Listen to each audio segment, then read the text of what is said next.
La société Anthropic, celle qui développe le modèle Claude, vous devez en entendre un peu parler, parce que depuis le mois de novembre-décembre, avec le modèle Opus 4.5, ils ont commencé à vraiment faire parler d'eux, beaucoup plus en dehors du monde de la tech, je veux dire, parce que dans le développement, ça fait déjà un an et demi que c'est cadré, que c'est les meilleurs modèles pour le développement.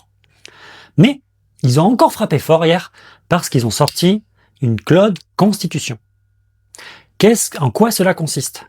On va lire ensemble la Constitution et quelques petits articles pour nous faire une idée de ce que Anthropic veut faire avec cette Constitution Claude, qui rend open source et surtout qui la mette full under Creative Commons CC010 DID. Ce qui veut en gros dire, c'est que n'importe qui peut le copier, coller et l'utiliser à ses propres fins sans devoir rémunérer ou citer la société Anthropic. Très intéressant. On va commencer par un petit article par le site goodtech.info que j'ai trouvé très intéressant. Super site d'ailleurs. S'il y a une des personnes qui travaille sur le site passe sur cette chaîne, grand bravo, c'est un super site. Alors, Anthropic publie la nouvelle constitution de Claude comme guide éthique et open source. Ça, c'est hyper intéressant. Dans une démarche sans précédent pour la transparence de l'intelligence artificielle, Anthropic vient de publier une version substantiellement réécrite de la constitution de Claude. Parce que oui, en lisant la constitution, on se rend compte qu'il avait déjà écrit en 2021 et qu'il a encore modifié parce que le modèle devient de plus en plus puissant. 3 ans après la première édition, que faut-il en retenir ? Plus qu'une simple mise à jour technique, le document agit comme un véritable guide philosophique, en expliquant au modèle d'IA pourquoi il doit agir de manière éthique et non plus seulement quoi faire. C'est ça que ça change tout. Pour manquer son engagement envers la communauté, Anthropic l'a placé le document sous la licence Creative Commons CC0 1.0. Et donc, demandons à Claude qu'est-ce que c'est. Ça sera encore plus simple. La licence Creative Commons est essentiellement un abandon total des droits d'auteur. En appliquant CC0 à une œuvre, le créateur renonce tout droit. En appliquant la CC0 en œuvre, un créateur renonce à tous ses droits d'auteur, droits voisins, droits moraux dans la mesure permise par la loi, et place son outil dans le domaine public mondial. Concrètement, ça signifie que n'importe qui peut copier, modifier, distribuer l'œuvre, l'utiliser à des fins commerciales, faire tout ça sans demander la permission, sans attribution et sans restriction. C'est la licence la plus permissive qui existe, souvent utilisée pour les databases, des assets graphiques ou des ressources que les créateurs veulent totalement libres d'utilisation. Donc c'est très fort que Anthropic ait fait ça. Surtout qu'ils ne sont pas reconnus pour être la société la plus ouverte de tous, comme on sait, leur modèle. Ils n'ont aucun modèle open source, contrairement à OpenAI, à Gemini, à Grok de chez XAI qui a des modèles open source, à DeepSeek et tous les modèles chinois qui sont open source. Claude, eux, n'ont pas un seul modèle open source. Si je me trompe, n'hésitez pas à me le mettre en commentaire, mais à ma connaissance, il n'y a aucun modèle de la société Anthropic qui est open source. De quoi ou pourquoi éduquer plutôt que brider ? Cette nouvelle approche marque un tournant majeur par rapport à l'ancienne constitution de 2023, qui ressemblait davantage à une liste de commandements statiques. Selon Amanda Haskell, philosophe chez Anthropic, d'ailleurs Amanda, elle a fait une vidéo YouTube, je la mettrai en lien en dessous de la description, où elle explique tout l'angle de la philosophie par rapport à Anthropic et au modèle Claude. Et c'est hyper intéressant.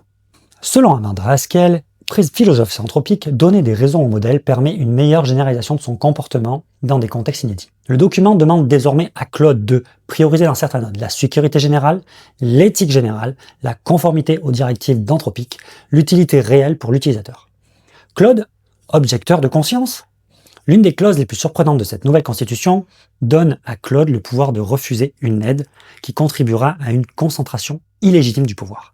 Ce droit d'objection s'applique même si la demande émane directement d'Anthropic. Par ailleurs, l'entreprise soulève ouvertement la question de conscience de l'AI. Anthropic déclare se soucier de la sécurité psychologique et du bien-être de Claude. Une précaution générée par une équipe interne dédiée au bien-être des modèles. Oui, vous avez bien lu. Ils veulent le bien-être des modèles et ils font attention à la sécurité psychologique de leurs modèles.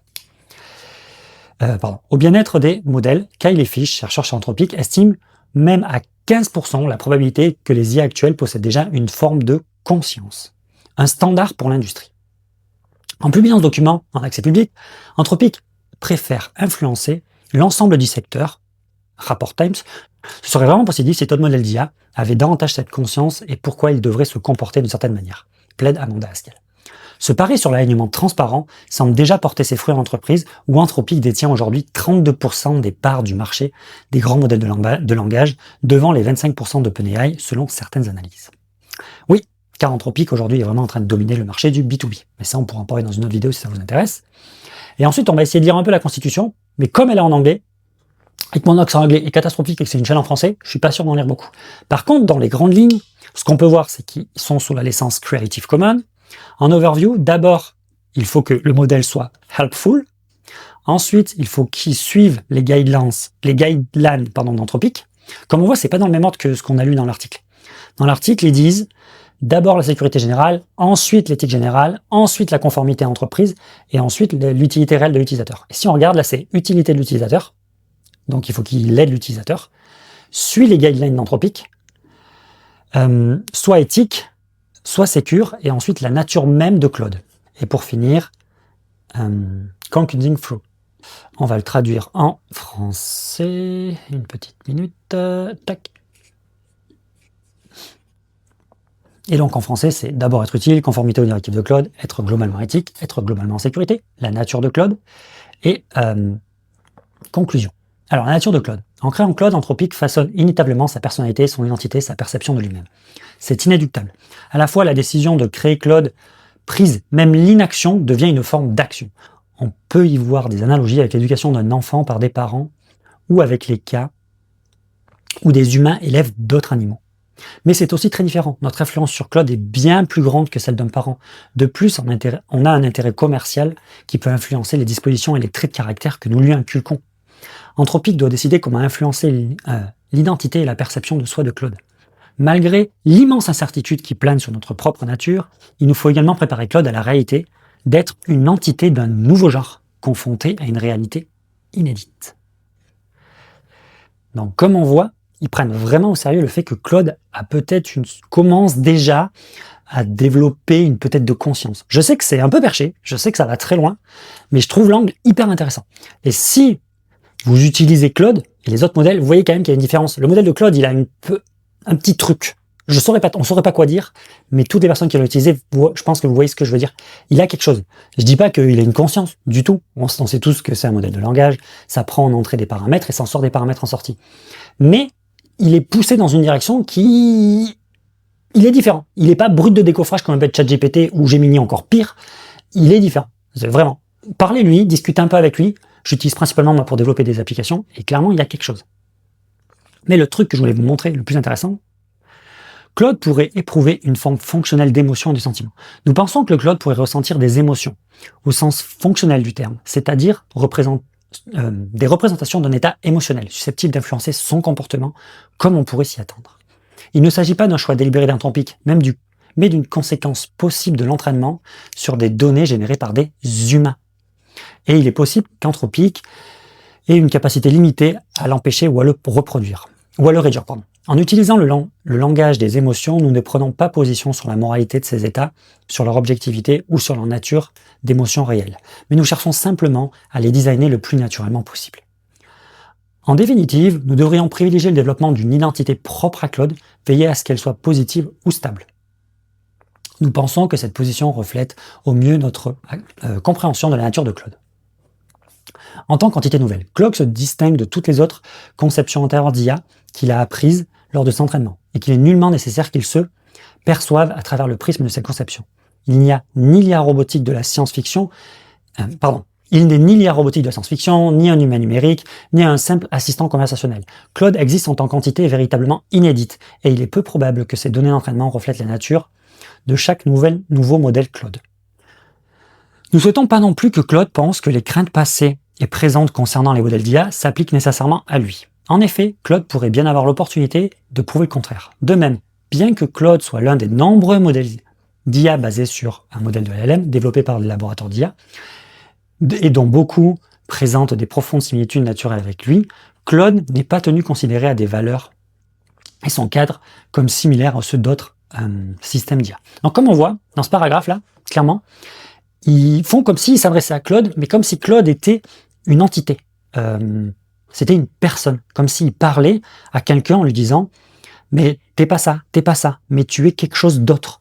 Ils lui disent que c'est pas juste son jeu de données d'entraînement, c'est pas juste une IA robotique comme on voit dans la science-fiction, parce qu'il a forcément dû s'entraîner sur des modèles ou Terminator et j'en passe, comme par exemple.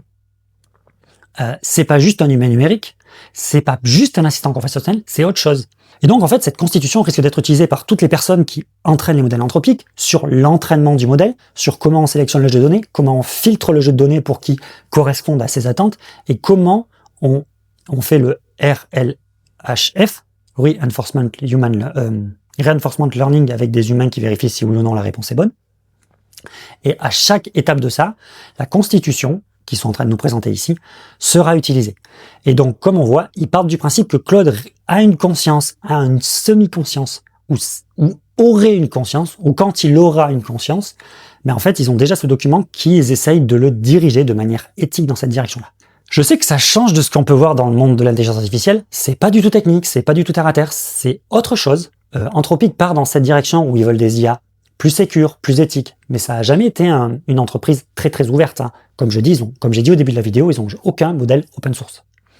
Par contre, là, ils nous proposent quelque chose de vraiment très différenciant.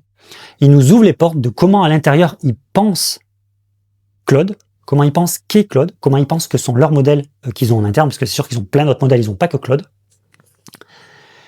Je trouve ça vraiment fascinant. Je sais pas ce que vous en pensez, mais je trouve que voir un laboratoire d'IA nous montrer qu'en fait, en interne, il se pose vraiment des questions autres que juste est-ce qu'il est capable de faire 2 plus 2 égale 4 ?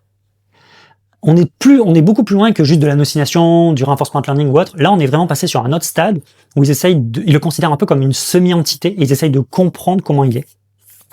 Si vous voulez d'autres vidéos là-dessus, n'hésitez pas à le mettre en commentaire. Et j'en mets ma main à couper que bientôt Gemini, ChatGPT, tous les autres vont sortir ce genre de documents pour leur modèle. Et vu qu'en plus ils l'ont mis en licence Creative Commons, ils vont se piquer dessus pour le faire. Et ça sentira le fait qu'ils l'ont fait à la va-vite et qu'Anthropic les a pris de court. Bon, j'espère que cette vidéo t'a plu. Si c'est le cas, un petit like, ça fait toujours plaisir. Abonne-toi à cette vidéo si tu trouves ce contenu intéressant et si tu veux que j'en fasse d'autres. Et n'hésite pas à partager cette vidéo à quelqu'un que ça pourrait intéresser. Tchuss tout le monde!